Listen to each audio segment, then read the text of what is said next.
extends the period of uncertainty, undermining long-term investment and business contracts and creating further uncertainty and instability. Economic uncertainty has real-world consequences, as we all know, on countries and on sectors. One telling example of the current uncertainty in global trade is the fluctuation in gold and precious metal flows. In anticipation of higher tariffs, we saw a significant outflow from Switzerland to the U.S. since December.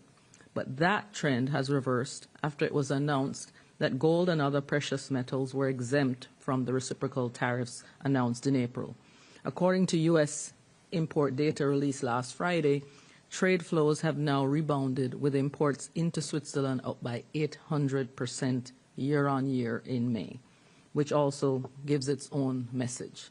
800% is a lot. These changes in the trade landscape are part of a bigger trend. Since the beginning of the year, we've tracked more than 150 restrictive trade measures that have been introduced globally. These measures layered on top of a general decline in world trade since the onset of the war in the Ukraine, with its related supply chain disruptions, insecurity, and rising commodity prices, have put strains on all economies. But not all countries, of course, feel the impact in equal measure. All these factors hit those with the most to lose the hardest. The countries facing the highest reciprocal tariffs are also the least developed, with Lesotho, Laos, Madagascar, and Myanmar facing rates between 40 and 50%. 𝗧𝗿𝗶𝗲𝗳 and Myanmar now both face a 40% rate, as announced yesterday, which is lower than the initial 48% and 44% respectively, but still among the highest announced thus far. Lesotho, which sends close to 60% of its apparel exports to the U.S., is set to face a 50% tariff, overriding the duty-free access provided by the African Growth and Opportunity Act, the AGOA, which may in any case expire in September. The future of the country's top industries in question, and tens of thousands of jobs are at risk. Vietnam, on the other hand, one of 3 countries that has negotiated a new rate with the U.S. This developing country, which according to our data sends more than a quarter of all exports to the U.S., now faces a 20% tariff. While it is lower than the 46% reciprocal tariff that it was originally facing, the rate is still double the current 10%. And our data is showing that Vietnam's auto and auto-related exports to the U.S. totaling around $937 million last year, the newly agreed upon tariff could reshape trade between the two countries, with implications for other countries in the region. It was also announced over the weekend that countries aligning with certain policies of BRICS countries would face an extra 10% tariff. Note that BRICS is a group of countries from the Global South. Now, to widen the discussion a bit, adding to the uncertainty created by the tariffs and related trade measures, we're simultaneously seeing deep cuts in development aid, creating a dual shock for developing countries in the world of trade and aid. G7 countries, which together account for around 3/4 of all official development assistance, are set to slash their aid spending by 28% next year, compared to 2024 levels. This would be the biggest cut in aid since the G7 was established 50 years ago. And this is from Oxfam. In short, in today's context, a perfect storm is brewing. Just as trade becomes more unpredictable, external support through aid is also shrinking. So the question is, what can developing countries do? There are three actions that we suggest that countries can take to restore a sense of stability and predictability, and even find new opportunities to grow. The first is to strengthen regional integration, in other words, your relationships with your neighbors. Countries can invest in building up and strengthening regional value chains in key sectors, from critical raw materials and electric vehicles to pharmaceuticals. On this, I want to highlight what I think is one of the most consequential decisions made by heads of government in our generation, the African Continental Free Trade Area. The AFCFTA is not just a regional instrument, it's the redefinition of Africa's place and relationship in the world, with the potential to change the terms of trade. Intra-African trade is now between 14 to 16%. The consequences of rising to 40 to 50% would be transformational in the extreme. We've seen the power of interregional trade in accelerating and revolutionizing economic growth in Europe and Asia, where interregional trade makes up to 75% for Europe and 60% for Asia of total trade, respectively. Secondly, we need to double down on value addition. Countries need to commit to processing goods in country before export to retain more value at a time when external factors put pressure on export revenues. Our data show that commodities make up 59% of exports of least developed countries.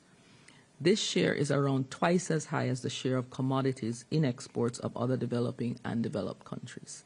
There's a direct correlation between the commodity-dependent developing countries and the least developed countries. There are opportunities for growth by pivoting from commodity dependence to value addition. Least developed countries have strong export potential in manufacturing. Our estimates show that 43%, amounting to $109 billion, of the export potential of least developed countries in manufacturing is currently untapped. Opportunities for their export growth in manufacturing can be found in well-known sectors such as textiles and apparel, and in metal or mineral products, but also in less traditional sectors such as machinery and electronic equipment and chemicals. Countries can use our export potential map, relaunched last week with new data, design, and functionalities to find new markets for priority sectors. Thirdly, make the small business agenda truly global. The U.S. tariffs are influencing the trade landscape from the top down, but stability can come from the ground up. When small businesses of developing countries are able to continue and even scale their operations, they help bring about stability as they make up 90% of all companies and 2/3 of jobs worldwide. For small businesses to participate more meaningfully in global markets, it's not enough to just equip them with relevant information, skills, and resources. Their insights, innovations, and challenges need to be reflected in policies. And that's why we're partnering with the government of South Africa to convene more than 50 ministers to raise the political importance of the small business agenda at the global level through the first ever global SME ministerial meeting in Johannesburg on the 22nd to 24th of July. There isn't a better time to host this ministerial, as South Africa also holds the G20 presidency this year, prioritizing themes like inclusive economic growth, financial stability, and climate change. So let me just conclude by saying that although uncertainties lie ahead in both the trade and aid landscapes, developing countries can still find ways not only to navigate those challenges, but to take on an active role in bringing about greater stability. Thank you for your attention. Thank you very much, Ms. 𝗂𝗃-Hamilton. We'll turn it now for questions, and both Ms. 𝗂𝗃-Hamilton and Ms. 𝗧𝗿𝗍 will be available to respond. Starting in the room.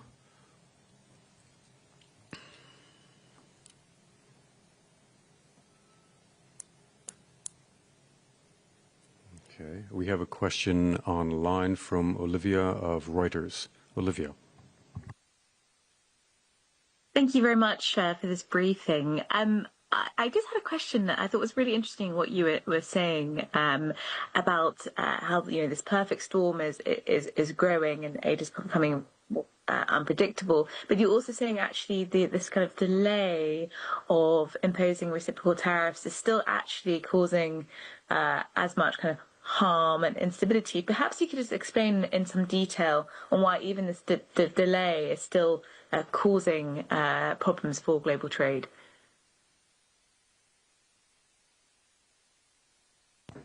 Thanks so much. Essentially, maybe we can just bring it down to a business. If a business is not clear on what costs they're going to be required to pay for exporting or for bringing in certain goods into a particular market, they cannot plan, they cannot decide on who will invest. Let's take Lesotho. There are two companies who are the major carriers for the U.S. exports of textiles and apparel. They have withheld their investment for the time being. There's no commitment to moving forward. There therefore is no stability in the industry or for employment. In other words, what it has created is a lack of predictability for businesses. And one thing businesses need more than anything else is to know.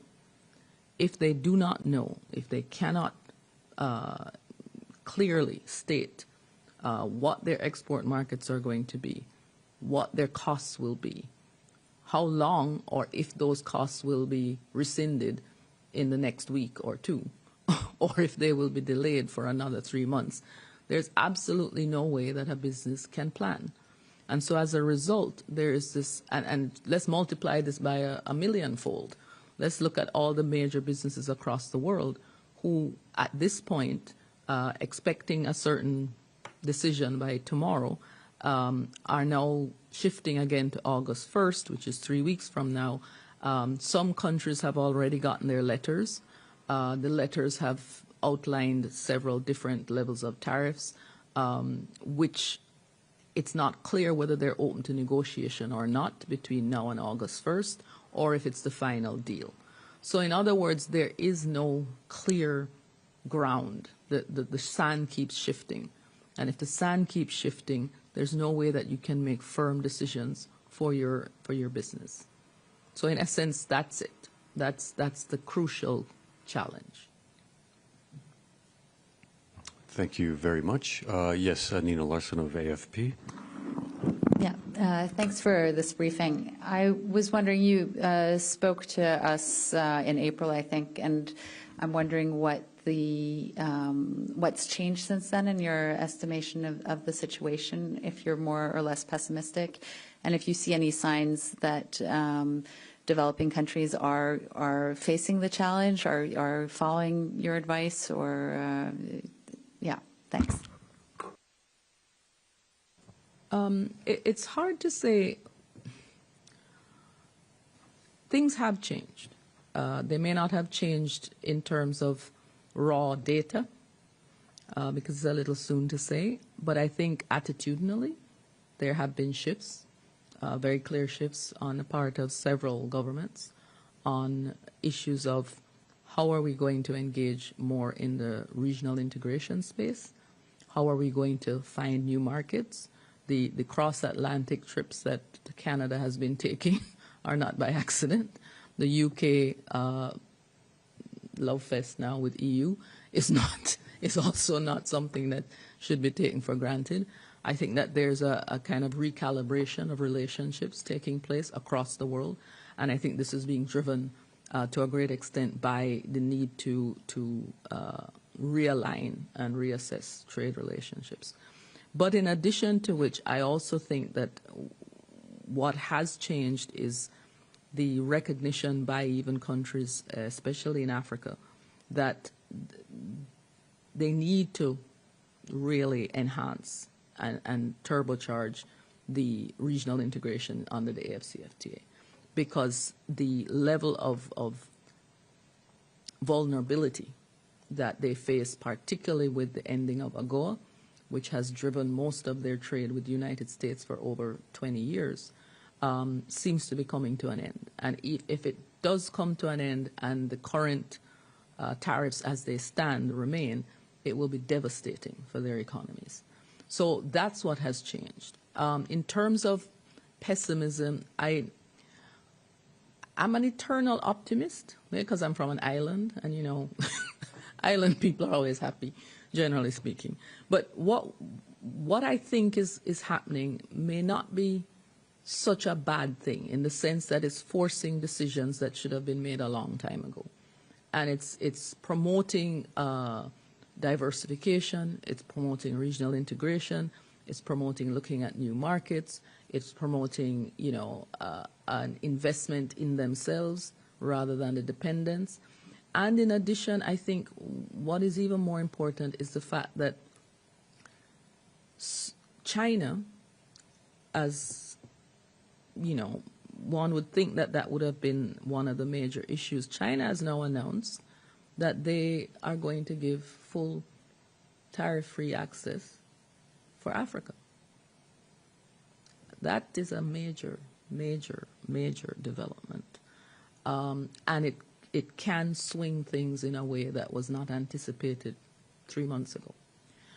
So there are changes that have taken place systemically, and I think those will begin to reflect soon in the actual trade flows. Yeah, please. Just a quick follow-up. I was just wondering if your thoughts on how this might impact the U.S., particularly because it seems like all the shifts that you're mentioning are moving away from the U.S. If you have any thoughts on that.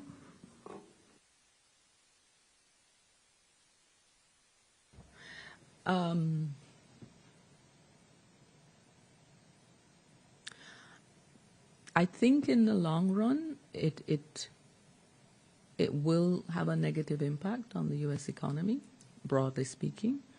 I'm not clear on what the plan is, what the long-term plan is, and I presume there is one. But from my perspective at this point, I don't see a win here in the long term. But once again, I may not be aware of what the plan is. Thank you. Thank you once again. Yes, 𝗧𝗿𝗶𝗲𝗳, Radio France Internationale. I'd like to go back to what you said on gold trade. You mentioned that one of the example of the uncertainty is the gold trade. After we saw since December, you said a lot of gold exported from Switzerland to the US, and now it seems that it's going back. I'd like to understand how big of a problem is that for the US and Switzerland, but more broadly for general trade? Well, I could try to go to Julia, but let me give it a shot. Essentially, and growing up, I always knew this because I remember when many years ago in the 70s when there was a lot of capital flight from Jamaica during the great Manley days, and that's a long story. But there was a lot of capital flight, and what a lot of people did was invest in gold to take it out. That's how it worked. And generally, the flow of gold tends to tell you a lot about global economic flows and what is happening. People hold their value in gold. It is still a currency that is held against the value of the dollar. Switzerland is the largest refiner of gold in the world. The fact that it was flowing towards the U.S. was an attempt to avoid what they thought were going to be tariffs on these metals. Once it was recognized that these were now exempt, the flow not only shifted back, it multiplied 800-fold, which kind of tells you something else, which is that there is now clearly an intent to, I don't want to use the word hoard, but to shift to a place which is considered safe and which is considered stable, and where the gold can retain its value. Julia. I think this is just an example and a reflection of the general uncertainty that we have been seeing in trade. And maybe adding to what was discussed before, so if you have already received a letter, or if you have already struck a deal with the US, what matters for you, whether you win or lose, is not only the tariff that you are facing yourself, but it's also the tariff that will be imposed on your competitors. And a lot of that is yet unclear and will remain unclear until 1st August. This is why it's hard. Of course, our estimates change by the day, but it's hard to have a final figure that would allow us to say something about the impact of a certain country or sector, because Vietnam has already made a deal, but Vietnam also has competitors that have not yet received new tariff announcements. So we still have to wait a bit until everything stabilizes, until we have rates announced for all countries, to really release new estimates and have something that is a bit more robust. Thank you both very much. I'll go online again. We have a question from Satoko Adachi of Yomiuri Shimbun, the Japanese Daily. Satoko. Yes, thank you very much for doing this. First of all, could you share your statement? That would be helpful. And then also, could you talk about a little bit more about the U.S. trade policy with ASEAN countries? You talk about Laos and Myanmar actually face initially a very high tariff rate, 48% and 46%. And it seems to me the ASEAN countries now face a difficult decision whether you are the camp of the United States or the camp of the China. So what does the Trump administration's trade policy mean to the ASEAN countries, and subsequently how the ASEAN countries' decision would impact in the Indo-Pacific region? Thank you.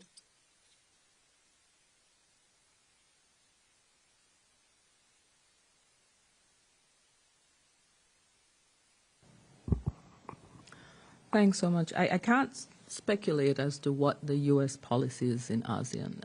It's not clear. I'm not even sure if there is an ASEAN policy per se. I think the policy is one that is driven by what has been conveyed as a loss of jobs, a loss of investment due to mainly the Asian countries.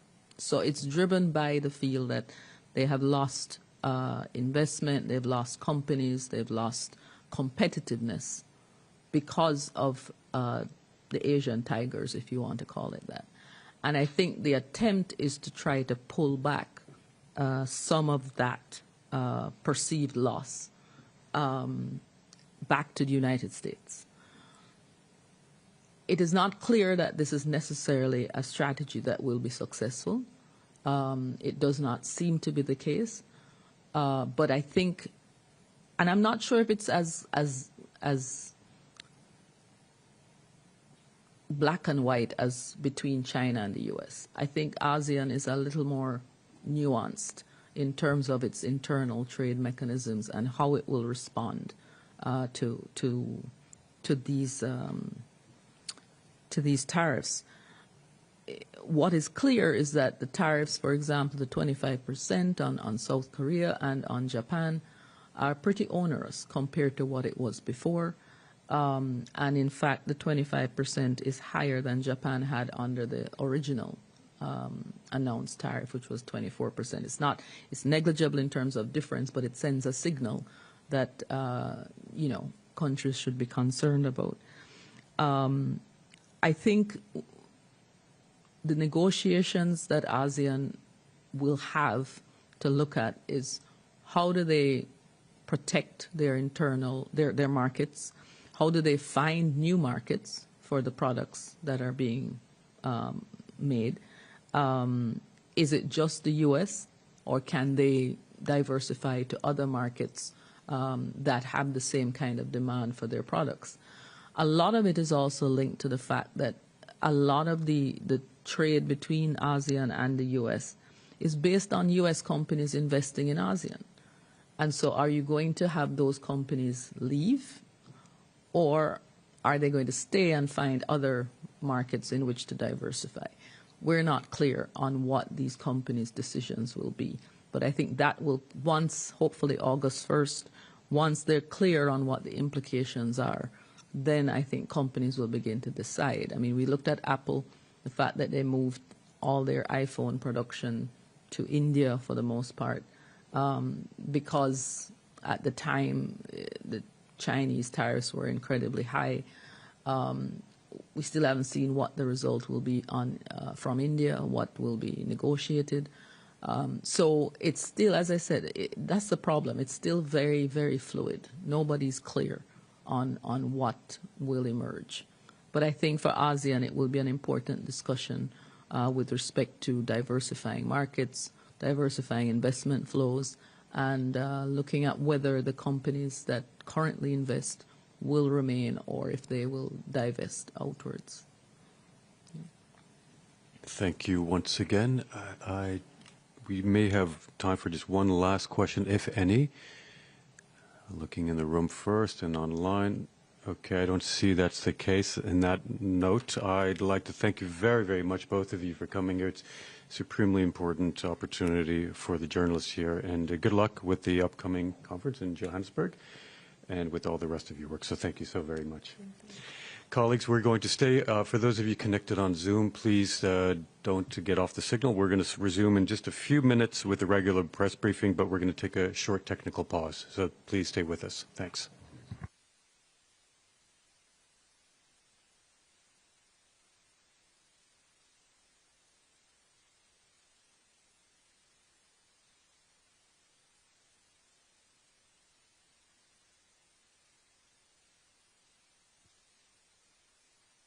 Hello, Mr. Fakhouri, how are you? Good, how are you doing? Good, good, thanks. We're just gonna test your audio and maybe check your framing for just 2 seconds. If you can just say one sentence, please. Testing the mic. Okay, I think the audio is good, but maybe if you can lower a bit your camera to see less headroom, please. Okay. Yes, perfect. Okay, perfect. Thank you. So we'll get back to you once we start. Rolando will introduce you here, and I think Tommaso as well. So we'll get back to you as soon as they start. Okay, thank you. Thank you for your patience. Great, thanks a lot.